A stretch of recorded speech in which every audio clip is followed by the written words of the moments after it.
오늘 이 아침 하나님께서 주시는 말씀은 마가복음 9장 38절에서 50절 말씀, 하나님의 말씀을 한 절씩 교독하겠습니다. 요한이 예수께 여짜오되 선생님, 우리를 따르지 않는 어떤 자가 주의 이름으로 귀신을 내어 쫓는 것을 우리가 보고 우리를 따르지 아니함으로 금하였나이다. 예수께서 가라사대 금하지 말라. 내 이름을 의탁하여 능한 일을 행하고 즉시로 나를 비방할 자가 없느니라. 우리를 반대하지 않는 자는 우리를 위하는 자니라. 누구든지 너희를 그리스도에게 속한 자라 하여 물 한 그릇을 주면 내가 진실로 너희에게 이르노니 저가 결단코 상을 잃지 않으리라.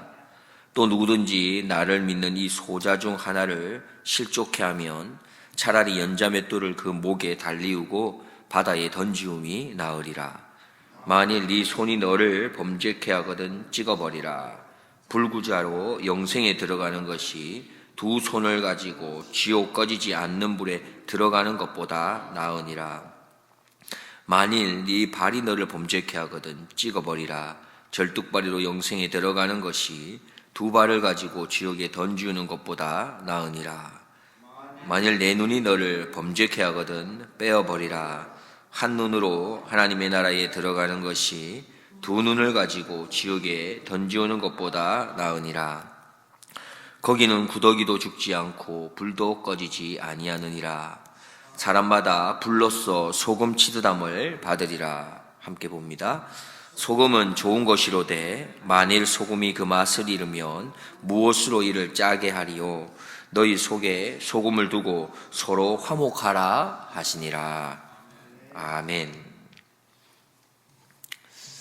어느 날은 집에 들어가면 애들이 없는 것처럼 조용할 때가 있습니다. 그런데 또 어느 날은 집에 들어가기가 무섭게 뛰어나와서 아빠 하면서 자기가 하고 싶은 이야기를 쏟아내기도 합니다. 요즘 그런 건 아니고요. 저희 아이들이 좀 어렸을 때 그랬습니다. 애들이 뭔가 집에 갔을 때 조용한 것은 분명히 무언가 지금 잘못하고 엄마에게 혼이 났을 경우가 대부분입니다. 그리고 시끌벅적 뛰어나와서 이야기를 막 하고 자랑하고 싶은 것이 있기 때문에 그렇게 이제 시끌벅적한 것이죠. 뛰어나와서 막 이야기를 하기 시작합니다. 왜 그렇죠? 이야기를 하고 칭찬 듣고 싶어서 그렇게 이야기를 하는 겁니다. 그런데 아이들만 그렇습니까? 우리의 모습도 이와 비슷합니다. 오늘 본문에도 요한이 칭찬을 듣고 싶은 마음에 참 잘했다 라고 하는 말을 어떻게 보면 듣고 싶은 그 마음이 있어서 예수님께 이야기를 꺼냈을 겁니다. 그런데 요한의 예상을 했던 것과는 완전히 빗나가게 되죠. 그들이 잘못한 게 아니다. 도리어 너가 잘못했다. 그들을 비방하지 말라 라고 하는 말을 듣게 됩니다. 요한은 사실 예수님을 따르되 열심으로 따랐던 사람 중에 대표적인 사람입니다. 그러했기 때문에 아마도 12제자 중에서도 특별히 3명의 제자를 구별하여 따로 데리고 다니실 때에도 요한이 포함되어 있었던 거죠.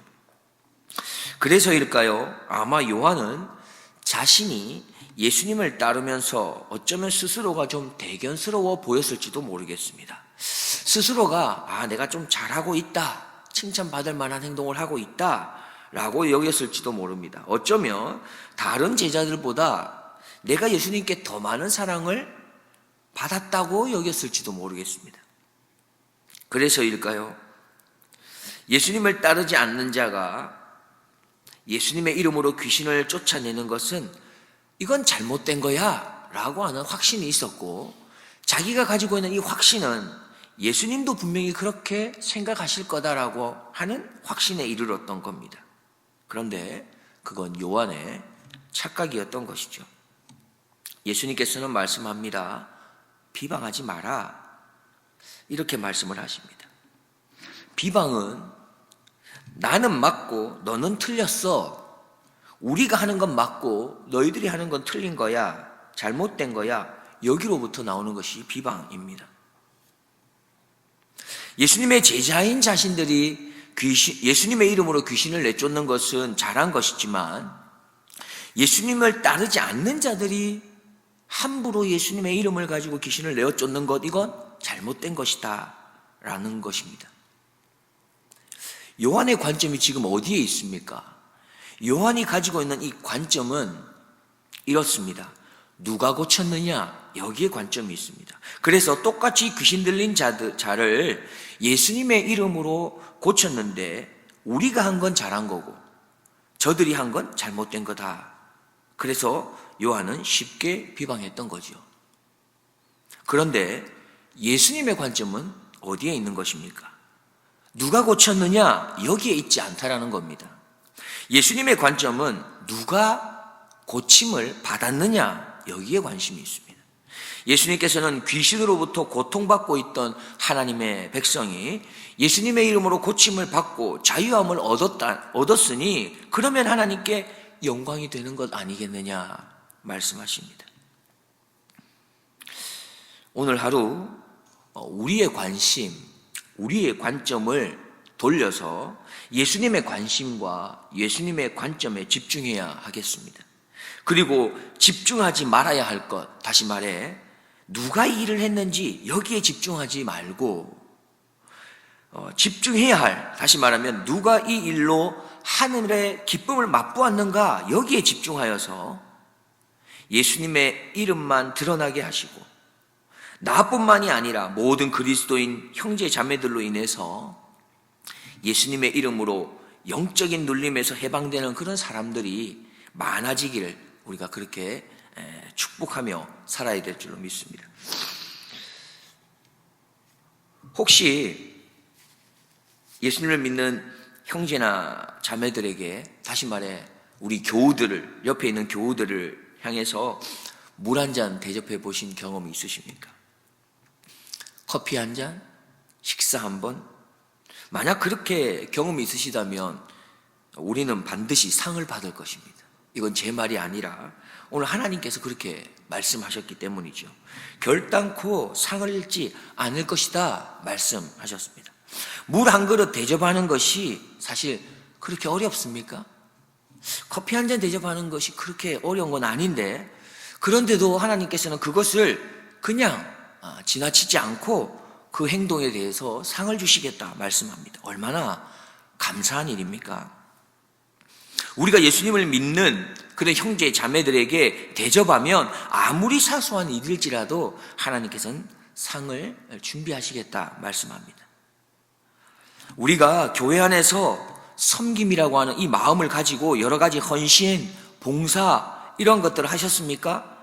그 어느 것 하나도 하나님께서는 그냥 넘어가지 않으신다는 겁니다.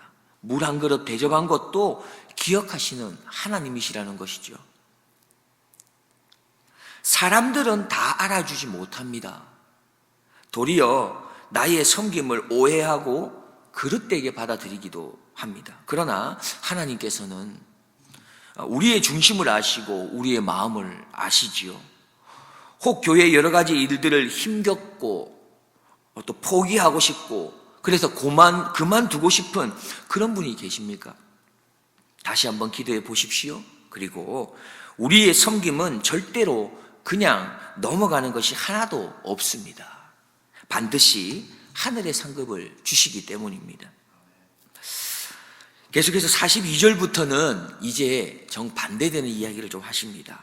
상이 아니라 벌에 대한 이야기를 이어가십니다. 여기에서 보면 나를 믿는 이 소자 중 하나라는 표현이 있습니다. 이것은 바로 예수님을 섬기고 따르는 그런 하나님의 모든 자녀들을 말하는데요. 단 그 중에 한 명이라도 만약에 실족하게 만드는 것은 연자맷돌을 목에 달고 바다에 던지워질 만큼 영원한 형벌을 받는 길이다. 이렇게 말씀하고 계십니다. 예수님 당시에 이스라엘에는 두 종류의 맷돌이 있었습니다. 하나는 여인들이 이렇게 집에서 돌리는 맷돌입니다. 손맷돌이죠. 그래서 우리가 마태복음에 보면은 두 여인이 맷돌을 갈다가 한 명은 들림을 받고 다른 한 명은 그냥 남게 된다. 이런 말을 우리가 말씀을 들었었죠. 그리고 또 다른 하나는 나귀가 돌려야 되는 큰 맷돌이 있습니다. 여기 42절에 나오는 연자 맷돌이라는 것은 바로 이 두 번째의 맷돌을 말합니다. 이 연자 맷돌은 곡식을 찢거나 빻는 도구로서 중동에서 이 연자 맷돌을 돌릴 때는 나귀가 이 연자 맷돌을 돌렸습니다. 아주 무거운 돌이죠. 그런데 이 무거운 돌을 쥐고 바다에 뛰어드는 것이 더 낫겠다. 그게 소재를 실족하게 하는 것보다 더 나은 거다. 이렇게 말하고 있습니다. 예수님께서는 왜 이렇게까지 잔인한 형벌을 예로 드시면서 이 말씀을 전하는 것이겠습니까? 예수님을 믿는 다른 그런 사람들을, 내 주변에 있는 사람을 실족하게 만들어서 믿음을 떠나게 하는 이 죄는 참으로 심각한 죄인 것을 우리에게 말씀하는 것입니다. 그래서 믿음이 연약한 사람을 넘어지게 하는 이 행위에 대해서 엄하게 벌하시겠다 말씀하는 것이죠. 고린도전서 10장에 이런 말씀이 있습니다. 모든 것이 다 허용되고 된다고 사람들은 말하지만 모든 것이 다 유익한 것은 아닙니다. 모든 것이 다 허용된다고 사람들은 말하지만 모든 게 다 덕을 또한 세우는 것도 아닙니다. 아무도 자기의 유익을 추구하지 말고 남의 유익을 추구하십시오. 이렇게 말씀하십니다. 로마서 15장 말씀에도 믿음이 강한 우리는 믿음이 약한 사람의 약점을 돌보아 주어야 합니다. 여러분, 믿음이 강하다고 생각하십니까? 믿음이 오래되어서 좀 괜찮다고 생각하십니까? 그렇다면 믿음이 약한 자들의 그 약점을 돌아보는 것입니다. 그들의 약점을 지적하는 게 아니라 돌보아 주는 것이 우리가 해야 된다. 우리가 해야 한 일이다 말씀합니다. 그렇습니다. 우리는 나의 행동이나 말로 인해서 다른 사람의 신앙에 걸림이 되지는 않았는지를 조심히 돌아보아야 하겠습니다. 교회에서의 모습과 혹 세상에서의 모습이 너무나 달라서 다른 사람을 실족하게 하는 일은 없는지 우리는 또한 살펴보아야 하겠습니다. 혹시라도 있다면 우리는 주님 앞에 먼저 회개하고 또 그 사람에게도 용서를 구해 보아야 하는 것이죠. 계속해서 말씀을 이어갑니다. 43절 이하에 보면 우리의 신체의 일부분, 손이나 발이나 눈을 예를 들어서 말씀하고 계십니다. 그런데 그 중에 하나, 오른쪽 눈이나 왼쪽 눈, 오른팔이나 왼쪽 발, 어떤 것이든 죄를 짓게 하는데 그것이 사용되었다면 하나를 찍어내어 버리고라도 오히려 영생에 들어가는 것이 낫겠다 말씀합니다. 즉 철저한 회개를 말씀합니다. 철저한 회개를 통해서 영생을 얻게 된다라는 것을 강조하고 있는 것이지요. 소금은 어떤 것입니까? 다들 소금을 사용해 보셔서 알지만 참 유익하고 좋은 것입니다. 특별히 소금이 좋은 이유는 무엇입니까? 맛을 낼 때 좋은 것이지요. 그래서 소금이 만약에 그 맛을 잃어버리게 되면 쓸데가 없어서 그냥 밖에 버립니다. 맛을 낼 때는 너무 유익하지만 맛을 내지 못할 때는 그냥 쓰레기에 불과한 것이 됩니다. 꽃은 어떻습니까? 꽃도 향기로운 향을 낼 때 그때 아름다운 것이지요. 커피는 커피의 맛과 향이 있을 때 좋은 것입니다. 고추장은 매운맛이 있어야 되고 소금은 짠맛이 있어야 합니다. 그래야 쓸모가 있습니다. 만약 고유의 맛을 내지 못하고 변해서 다른 맛을 내거나 맛이 완전히 잃어버리게 되면 쓸데없는 것이 됩니다. 우리는 그리스도인이라고 말합니다. 그리스도인은 그리스도인다운 향기를 낼 수 있어야 합니다. 맛을 낼 수 있어야 하는 것이지요. 그것이 바로 어떤 맛입니까? 소금의 맛입니다. 소금은 좋은 맛이 납니다. 그리스도인으로서 소금의 맛을 내어야 하는데 그 소금은 부패와 썩는 것을 예방해 주는 맛입니다. 소금은 자신의 맛으로 자신을 드러내는 것이 아니라 도리어 다른 사람을 높여주고 또 세워주어 공동체의 화목을 가져다 주는 것, 그것이 소금, 다시 말해 그리스도인의 맛이라는 것입니다. 우리가 소금의 맛을 잃지 않고 살아간다면 우리가 있는 그곳은 바로 소금의 맛을 내게 될 겁니다. 바로 화목의 아름다운 열매를 맺게 된다는 것입니다. 오늘도 세상의 분주함으로 인해서 소금의 맛을 잃어버리는 일이 없도록 해야겠습니다. 도리어 악한 영에 사로잡혀서 속임과 거짓, 그리고 미움과 싸움, 분열이 만연한 이 어두운 이 세상에 소금의 맛을 내는 우리의 아름다운 걸음이 될 수 있기를 주님의 이름으로 축복드립니다. 기도하겠습니다. 하나님 아버지, 우리에게 하나님의 자녀가 될 수 있는 놀라운 은혜를 허락해 주심을 감사합니다. 이 놀라운 은혜를 나만 간직하고 살지 말게 하시고 마음껏 이웃에게 흘려보내며 살아갈 수 있는 복된 하루가 되게 하옵소서.